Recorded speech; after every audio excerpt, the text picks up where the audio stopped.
The eyes of the world are centred on Buckingham Palace. Into the dull November morning, two greys draw the Irish stagecoach.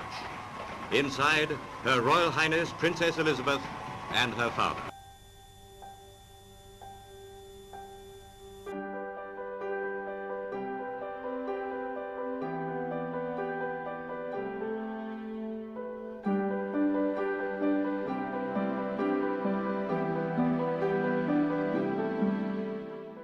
I, Philip.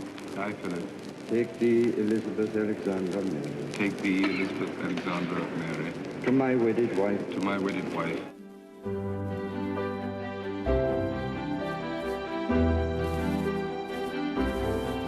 Outside the palace, 100,000 people surged forward in a solid mass.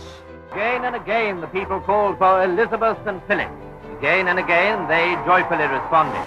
Everyone gladly shared in the rejoicings, because the crown once again was serving to remind us of the common humanity which unites us all.